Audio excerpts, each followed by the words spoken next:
গল্প চাখোর। রনি রবিবারের এক দুপুরে 1992 সালের অ্যালবামের পাতা উল্টাতে উল্টাতে মধুর স্মৃতিচারণায় মজেছিল। সঙ্গে স্ত্রী মধুও ছিল। ঘটনার দিনগুলিতে যথেষ্ট শীত থাকলেও শরীর উঠেছিল ঘেমে। দিশেহারা অবস্থায় দৌড়দৌড়ি করতে হয়েছিল।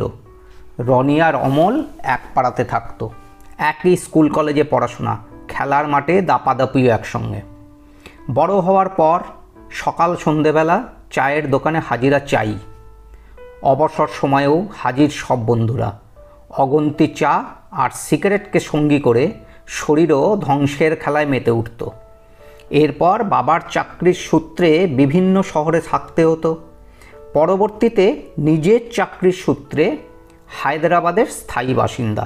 দুই বন্ধুই পরস্পরের বিয়েতে বেশ কয়েকদিন ধরে সপরিবারে একসঙ্গে কাটিয়েছে। দুজনেরই একটা করে পুত্র সন্তান। তারা তখন 5 বছরেরও কম বেশি। একদিন একসঙ্গে গোয়ায় যাওয়ার পরিকল্পনা করল। রনি আর অমল হায়দ্রাবাদ কলকাতা থেকে পুনেতে হাজির। শিরডিতে সাইবাবার মন্দির দেখে এসে পুনার এক হোটেলে পাশাপাশি দুটো ঘরে রাত কাটাতে থাকলো। হঠাৎ ভোররাত্রি 4:30 সময় অমলের চিৎকারে ঘুম ভাঙল। ওর স্ত্রীকে পাওয়া যাচ্ছে না। সবার দৌড়দৌড়ির শেষে দেখা গেল উনি হাতে ফ্লাস্ক নিয়ে সিঁড়ি দিয়ে উঠে আসছেন। ওনার নাকি এতটাই মাথা ধরেছিল যে হোটেলের উল্টো দিকের গুমটির দোকানদারকে দিয়ে ওই সকালেই চা বানিয়ে নিয়ে এলেন। এরপর গোয়া ঘুরে ফেরত আসার সময় বোম্বে সেন্ট্রালে এসে দেখল বোম্বেতে কারফিউ, বাবরি মসজিদ সংক্রান্ত কারণে। পুলিশ সবাইকে তাড়িয়ে দিচ্ছে। হোটেল বুক করা থাকা সত্ত্বেও প্ল্যাটফর্মে বাইরে যেতে দিচ্ছে না। দুই বন্ধু দৌড়ে টিকিট কাউন্টারের দিকে ছুটল।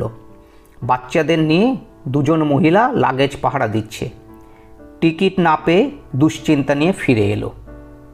দেখল মধু চোখে জল নিয়ে বাচ্চা কোলে দাঁড়িয়ে আছে, আর পুলিশ লাগেজে লাঠি মেরে ধমকে স্টেশন ছেড়ে চলে যেতে বলছে। ওদিকে অমলের স্ত্রী নাকি প্রচণ্ড মাথা ব্যথার জন্য চায়ের দোকান খুঁজতে গেছে। দুই বন্ধু নিজেদের আর চাখোর বলে বড়াই করা তো ছেড়েই দিল। মালপত্র নিয়ে আসল চাখরের খোঁজে এদিক ওদিক খুঁজতে লাগলো।